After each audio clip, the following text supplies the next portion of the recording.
Sure, it's Thursday the 16th of July. Pete Donaldson with you, John by Mr. Loki Moore. How the devil are you doing? Loki Moore. I'm pretty good. I'm not too bad, thank you. After last show's Bayou Tapestry Gate, there was a lot of interesting chat around that, actually. I think it was a lovely picky tea of a show. Yeah, it always is this show, isn't it? A little picky tea. It's become, but that Yuzu heavy. That picky tea thing, picky bits. I did picky bits yesterday. Yeah, but people, brands are getting involved in that now, aren't they? It's a bit It's a bit fucking grim now. Yeah, it's a bit cheesy. It's a bit fucking ITV2 now, isn't it? I had a picnic. Do you know what it's a bit like? It's a bit like the Conservatives saying, we're cutting the tax on beer and bingo, helping hard-working people do more of what they enjoy. It's a bit of that. It reminds me a bit of that. Posh people, really middle class, like TV executives going, the poor people like picky teas. Yeah. Let's do some ITV2 stuff around it. Let's do a Waitrose advert about it. Give them ham. Give them beige air fryer food. Let them eat sausage rolls. Yeah. Anyway, you should get yourself an air fryer, if only. Not interested. Only to connect with your working class roots. Thank you. Is it a working class thing, an air fryer? Is it? Yeah. Most kind of processed foods have an air fryer option on the back nowadays. I occupy a strange hinterland where if I get too middle class, like I go to the aforementioned Taiwanese bakery, we get in the nice car and we do stuff. And surely the Taiwanese bakery is run by second generation Taiwanese immigrants. So presumably they're not bunced. No, but the point I'm not making. This is not the point I'm making. How good's the croissants? The point I'm making is I go through phases. I mean, I live in a weird hinterland because I deserve nice things, and so I go and get nice things. Right. And then I think, oh no, I can't betray my work class roots. I should be eating Walker's crisps or whatever, which is what I used to do all the time. You smashed up your golf clubs that time. Yeah, do that. But when I do too much of the working class stuff, I then go, oh, I'm better than this. Right. I'm better than this. Right. And then I go back to the middle class thing. I kind of oscillate between them. Right. And it can't be offensive to say that because I've occupied both realms. And I have experience in both realms. I'm trying to think that you're the same. You live an entirely middle class life, but you've got a working class mindset. Working class. I can't look after my money. No, exactly. That's a really can't big look after part my money. I eat badly. I eat, fish and chips every Friday. I have, but then I have a Japanese Rolls Royce.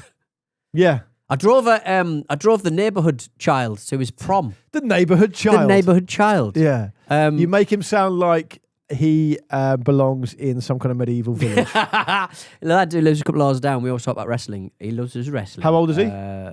Presumably 16. Okay. 16. And he last year asked whether I could drive him to his prom nice. In the Toyota Century. And his dad was supposed to be there, but fucking all the C2C trains fucked up. So I solo had to drive. His dad couldn't make it? His dad couldn't make it. No. Felt like I was the new dad. The lad's new dad. And did you put a little ribbon around the car or anything? No, I didn't. I played Orba Febby's WWE theme for him. Is that what he wanted? You rocked up at the venue? I rocked at the venue. Did you dress in a dicky bow? No, I put a little suit on though. Did you? Yeah. That's so nice. Yeah, gave him a dab and then he was off on his way. Love that. Did you pick him up? I didn't pick him up, no. Well, it was weird because you had to kind of go down this road and then up another one because basically there's just so many cars coming up. And I found it very distasteful. A lot of everybody just had their father's Merc or fancy car. What's a fancy car? Ferrari. Yeah, that a Porsche. They'd basically acquired, or their dad had a Porsche, and everyone was sort of coming up in their fucking cars and stuff. One bloke brought a tractor, and ironically, I bet that tractor was more expensive than every other fucking car. Tractors are expensive. The tractor could not get down the road, so he couldn't actually deliver his daughter. It's funny. Really, yeah. If you watch Clarkson's Farm, you'll learn that the sheer expense of buying a tractor is remarkable. You can buy them for £500,000. Yeah, they're insane, but they're so reliable in the main. And also massive. And also now they're now they're basically contracted so that you can't really fix them yourself. Did he give you a little... It's that fucking software as a service thing, isn't it? It's that bullshit. You have to get a retainer and pay monthly for that shit. Did your neighbour, did he give you a little thank you card or anything? I've not seen him since. I think I'm Did you feel like you did a good job? Did you do a good job? I think I did a good job. He wouldn't let me. Did you get out the car and open the door for him? I did. Yeah. That's like nice, a chauffeur, man. Yeah. That's absolutely I like nice. the, That's so nice. It was just a lot of like all the lads were like walking in with their broccoli hair, doing the whole like Andrew Tate cufflinks kind of move, and it was just a bit like. That's so poor. But it's so poor. But it's just kind of like, what is the cufflinks what move? a weird place. What a weird place. They got children's shirts. They don't have cufflinks. But we should also make it clear that that's actually the Daniel Craig as James Bond movie. Yeah, it's all like, Andrew The Tate Rock. stolen, The Rock's always fucking doing it as well. Like it's just. Did anyone do a Stone Cold and smash a can of beer on their head? Fucking chug it. The boy would have. It was just all a bit of a. I mean, it's an American affectation. Did you have a prom when you were a kid? We did, but really? we didn't call it a prom, and I wasn't You have like there. a leaving party. I didn't go because I was on holiday. Right. Yeah. We had a leaving party at Hartlepool's Bikini Fun Bar. What? And the police were called because a boy kicked in the toilet door. There's a lot to unpack here. And what the fuck is a bikini fun bar? Well, it was What, in 1996, or 1998 in fucking Hartlepool? Yeah, how could there be a bikini fun bar? It's a bikini fun bar. You didn't grow it's up up the road from the station. Venice Beach, fucking Malibu. I don't think I ever saw anyone in a bikini there. Bikini fun bar sounds like a titty bar. No, it was a fun bar, and I think maybe the female staff wore bikinis. It's just bad vibes all around. But and you can't call the police for a door being kicked in the fucking toilet. And certainly not a sanctioned English martyrs party. I would say you would have it in a more reputable place like King John's Tavern. Did they martyr themselves in a bikini fun bar? well, in the 14th century or something? My mate John Crangle being handcuffed and put in the back of the police van with a disco wig on was really effective. You were friends with someone who was that naughty? He wasn't involved. I don't know. I think he did kick the door down, to be fair. He's lovely, John Crangle. What's he doing now? I don't know. Good name. John Crangle. John Crangle. John Crangle. He's almost certainly a Santa Claus impersonator. Sorry, that's my name. Lovely lad. Oh, can I just say very quickly, thank you to everyone who got in touch to tell me that Harold Hadrada isn't actually depicted in the Bayeux Tapestry. Oh. Because apparently what a nightmare.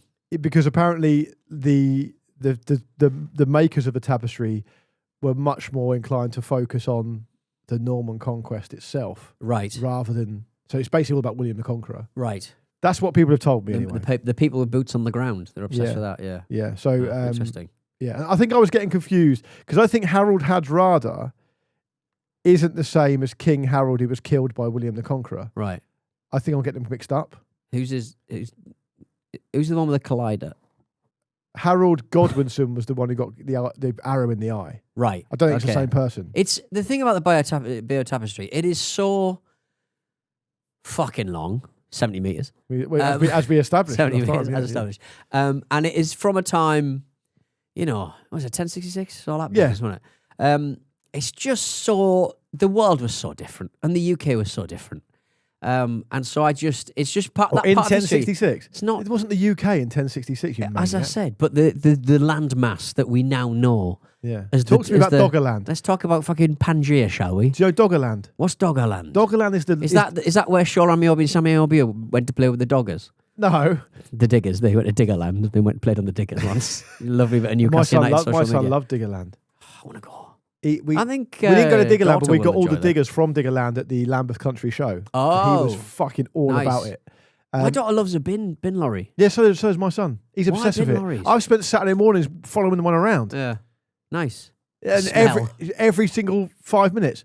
Oh, they're putting the bins in the back, Daddy. Yeah. He loves it. Anyway, Doggerland is the piece of land that used to exist between Britain and the Netherlands and France. Right, okay. And it sank. Right. Around. Could we bring it back? Could we raise it? Well, apparently there's a lot of artifacts on the sea bottom because of it. Yeah. Love a bit so the UK used to be attached to the mainland. Yeah. Yeah. And then Brexit meant we came out of just it. Popped out of so it. pre-2016, there was a landmass between the UK and France and Netherlands. They inflated a massive balloon. And it broke apart. And Nigel Farage, but when Brexit happened officially, Nigel Farage just chipped away at the dam and the water just filled in. I'm immensely... I know it's very... We knew this sort of thing would happen, but I am immensely proud. As I so frequently gammon? So frequently am. I love gammon. I do too. pineapple and gammon. Marcus loves gammon. But it's He talks about it all the time. It's one of his favourite foods. It's such a Marcus thing. gammon's always on, possibly related. It's always on offer at the bottom of the fridge. Do you go pineapple or fried egg or both? Pineapple. Fried egg. I would go pineapple. What's fried egg? It's ham and eggs, isn't it? Yeah, but like I think that's I'm not having it. Anyway, Farage. Farage with the Count Binface thing. Like, I am immensely proud how this is all going for everybody. Yeah, it's very British. It's but very I think British. it's also very British that it happened in the first place, though. What do you mean? As in, Well, like, Farage being as popular as he fucking is. yeah, okay, A massive kind of self-sabotage of a nation. Mm. You know, and the people who are responsible for it, the people not making the connection as to why. I know there are other reasons, but one of the main reasons, undeniably, why British people are fucking poor is because of Brexit. Mm. Yet they still fucking lionise Nigel Farage. Mm. And what I do like about it, though, is that if it comes to pass, as we expect, Farage is now going to have to stand against Count Binface on his own, where if he wins, he's going to be instantly subject to another inquiry. Investigation, which has been suspended because he's no longer technically an MP now. And if he loses, he's lost to a bin. Mm. I just feel like out of those two, he's better at. He'll still be on Newsnight every fucking week. You know what I mean? Well, people were saying I think it's only Michael Hesseltine who's been on Question Time more than him. Yeah, and he's only recently become an MP. Yeah, and Michael Hesseltine had his first stint in the 70s. Yeah, amazing. And Michael Hesseltine's still going, which is amazing. Yeah, but it's just like Tarzan.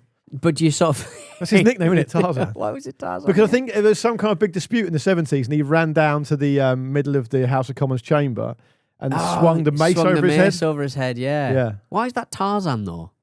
I think he just looked Thor? he just looked a bit like Tarzan at the time. Fair. He obviously doesn't look like that now. He looks like the fucking bad guy from Poltergeist, but he didn't always look like that. He looks like the one from Terrorhawks. Yeah, he does a bit actually.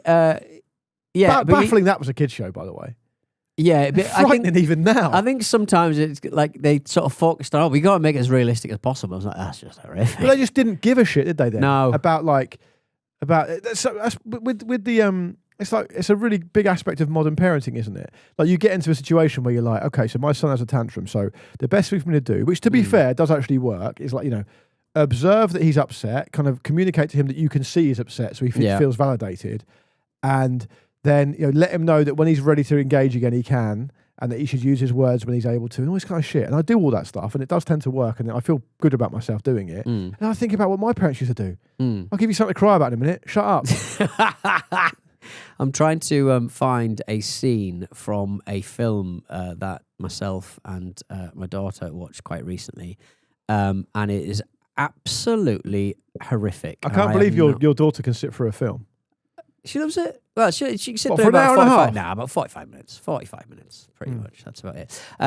There's an amazing sort of 70s beloved kids film. I can't remember whether I actually spoke about it on this podcast, where at one point somebody goes through a tunnel and experiences like visions, basically. That what's it called? Well, I'll tell you once I find the clip. I tried to find the clip, but I couldn't find it. Charlie and the Chocolate Factory. Yeah.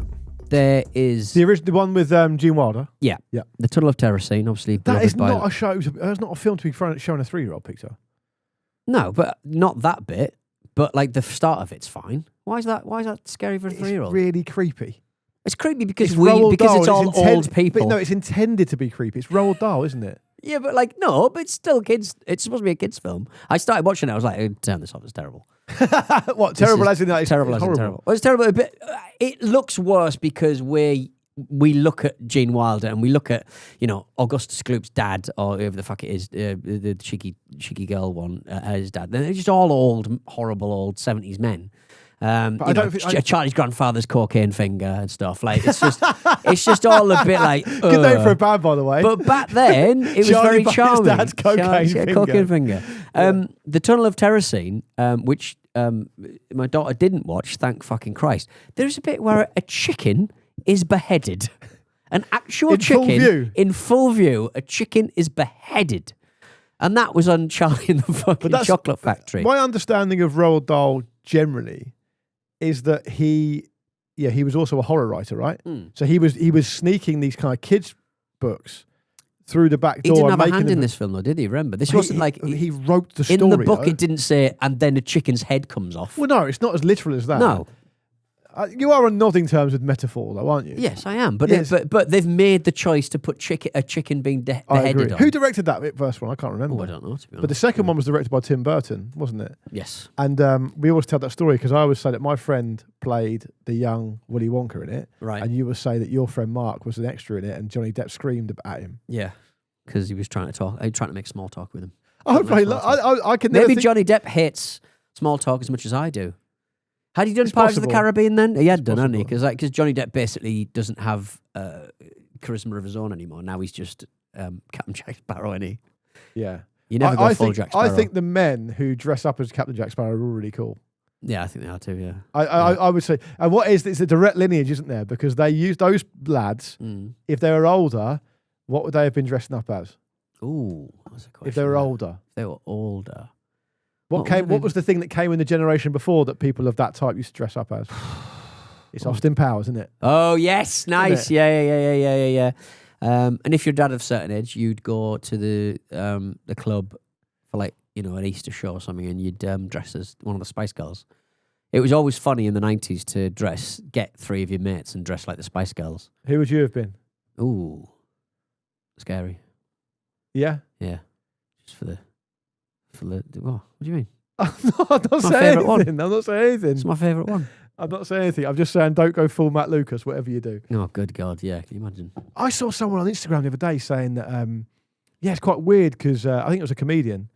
He was like, I like Matt Lucas though. He's a really nice fellow. Like I've worked with him before and stuff. But then then I realised he was doing that Come Fly With Me show on the BBC in like 2012. What, he realised that he was doing that? Yeah, he didn't know. I guess he's like a younger guy, so he didn't know it happened. Right, okay, yeah.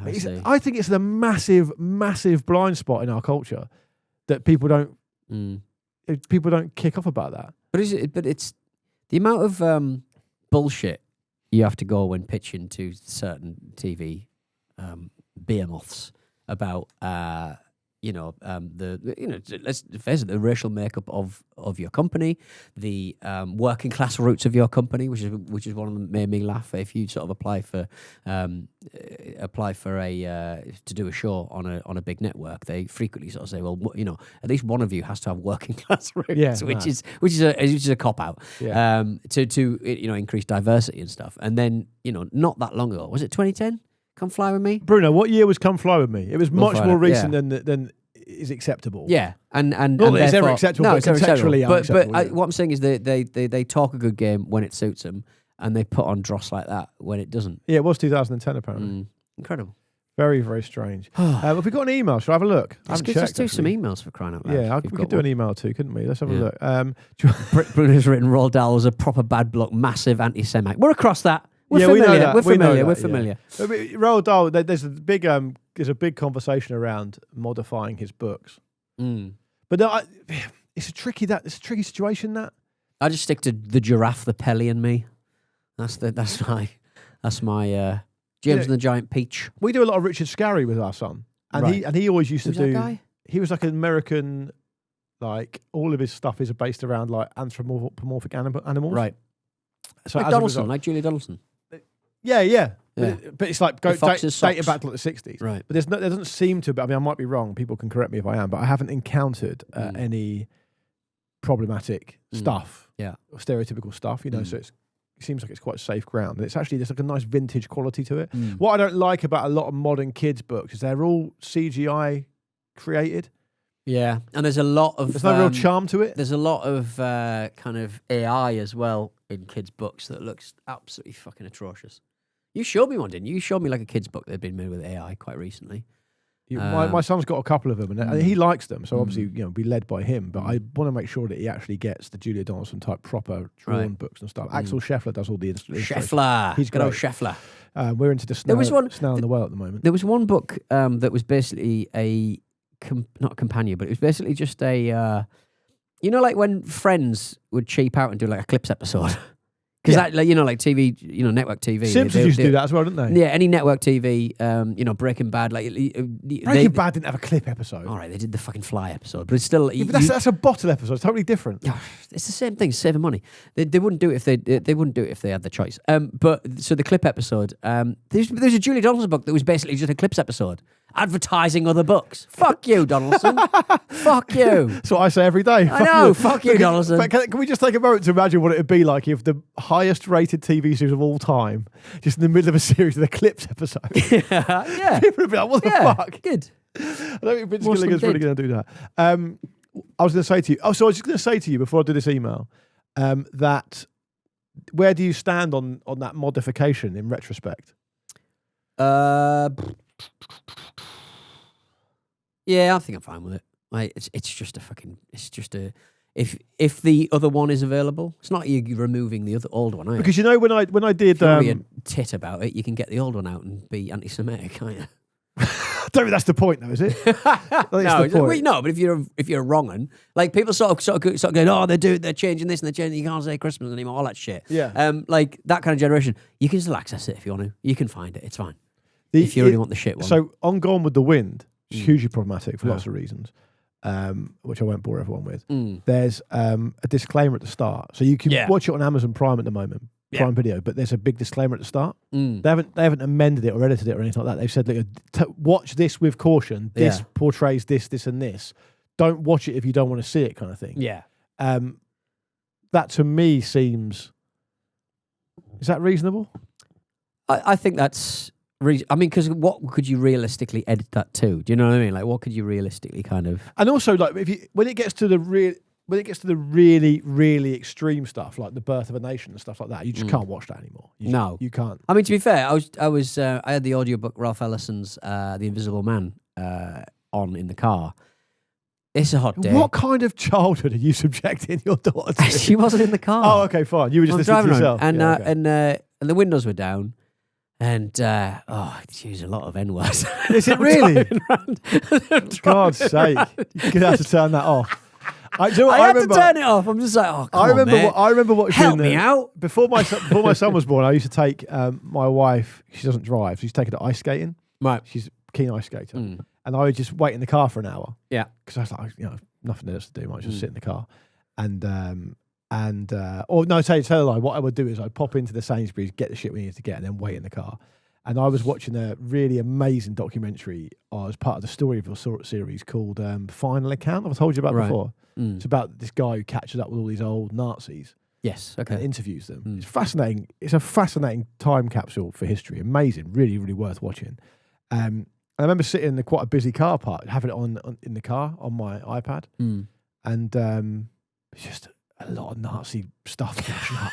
Like people walking past me shopping, looking at me like... Yeah, because the people who will use that same footage will be the wrong ones on YouTube. Yeah. So anyway... Why didn't you go ice skating? Why didn't I go? Mate, I can't ice skate. I'm terrible. Look, you're not going to get better like that, are you? I love ice skating. I am going to be stinking up the lesson. There's no way they're going to put me in the same fucking lesson. The same bracket. Yeah, but you could just... My wife have could do jumps and stuff. Get one of those little penguins. Yeah, exactly. Jump with the penguin. Anyway, Alex Reynard's been in touch. Hello to you, Alex. About Southeast Water. Oh, good. One of your bugbears. Noirs. Yeah, he says, hello guys, Luke. Hello Luke and Pete. Alex here, long time listener, first time emailer. I'm getting in touch as Luke's rant about Southeast Water losing water reminded me of a story a friend told me once when drunk about doing contract work for Thames Water. He told me they've never actually moved into digitising their maps of their water pipes. And a lot of it lives disorganised in their offices, and that a lot of the, quote, lost water they have comes from... a lot of lost water they have, even though they still lose a ton of water, a disgraceful amount, comes from housing companies building a block of flats, for example, hooking up the water, telling Thames Water, but Thames Water are so disorganised they never add it to the map. So these people just get free water unless one of them self-reports, which, let's be honest, no one's ever going to do that. So my mate was investigating a water loss with his team, and they found just a literal block of houses. So the water's being lost. Right. There's no record of it, but it's just being consumed by people who are living a new build block of houses. They just hadn't sort of updated them. Yeah, right, okay. So when you hear that number, A lot of it's just going to people having Going to free people water, and they just basically. haven't bothered to. Is that better update or their thing. worse? I don't know. At least someone's getting some use out of it. Will I get some money back after? Because they do that sometimes. If you've got away with somehow for whatever systemic aberration that you've got away with having free electricity and stuff, they do try and levy 6 years later they'll try and go right. We need £50,000, please. No chance. And I think statutes obviously only go so far, and you can just tell them to fuck off. And so well done the people who are. Can you say that in those terms? Fuck off. Frank Champion was round enjoying the lovely seasonal summer weather in the garden last week, and we've got like a little paddling pool. I've got a little filter now, and I've become a poolsman. I've become Nice. I can administer Like Big a pool. Pav? Like Big Pav, yeah, but it's just an actual pool. Mine's above ground, latex rubber. Just a big rubber How pool. deep is it? About 3/4 of a metre, maybe. It's quite deep. What a weird measurement choice. Yeah, 3/4 of a metre. 3 holds feet, About, like it holds, that, it holds about 4,000 litres. All right. Right. Okay. I know my chlorine. I know my chlorine amounts Yeah. now. And so I'm sort of working with a filter. How long did it take you to fill that fucker up? Good, like 4 hours. It was a Bloody hell. good old chunker. Yeah, I was getting it in before the hosepipe ban. Yeah. And now I'm like, right, I'm staying in there all summer. I'm managing the chemicals. I put a filter through it. So what's Frank Champion saying? Well, Frank Champion is a man who I think it's fair to say, he's a man of a certain age, and he certainly isn't someone who doesn't look after the. Why do I say it like that? He's a man who looks after the pennies, Right. and you have to at that age, and not having income and stuff. But like he is very careful with the money, and You must get on well with you, Dan. and he went, Fucking and hell. he went, oh, it's a good job you don't have a water meter. And I went, I think we have. Oh, really? And he went, what? So you're going to And get I went- smashed for that? And I went, no, I think it's out in it's outside the boundaries of the house. So, and Sarah found out this week that apparently the water company can just look at the water meter without even. They come round and they peek at your water meter and they don't even tell you that you've done it, that they've done it. Isn't that naughty? That is naughty. Isn't that But I naughty? wouldn't put anything past those cunts. I know. Well, I enjoyed the ant's nest. It's definitely down there, so I enjoyed that. Do you plant that? You plant an Plant an ant's ant's nest? nest. I also think it's nice now, isn't it? Bullet Because, ants. yeah, fire ants. You see, I like the fact that whereas before another little final indignity about the utilities companies is you used to be able to get a little semi break from your energy bills, didn't you? Because you wouldn't be using the heating in the summer. Now you've got to run so many fans of fucking portable That's AC a good units point, actually. that yeah. you get absolutely smashed. Yeah. My first electricity bill for my new house, which to be fair, it's a family-sized home now, so fair enough. Guess how much it was? Say again. For 1 month. 1 month. For Bigger electricity. house. Bigger house. Family. Honestly, I don't do the electricity or the gas. £255 for 1 month. Yeah, that's excessive. Bananas. Absolutely bananas. You isn't got it? to stop your hyperbaric oxygen chamber that you So- use so to give you sexual powers. Once you got to again, stop welcome to the Luke and Pete Show, brought to you with it. Association for the Sun. The fucking actual sun that's burning us all to death. Sun, Mr. Golden Golden Sun, sun, please shine down on me. That was a Luke and Pete Show. If you want to get in touch with the show, as always, hello Luke and Pete Show is the way to do that. Get in touch on the YouTube. All kinds of different places. We will see you on Monday.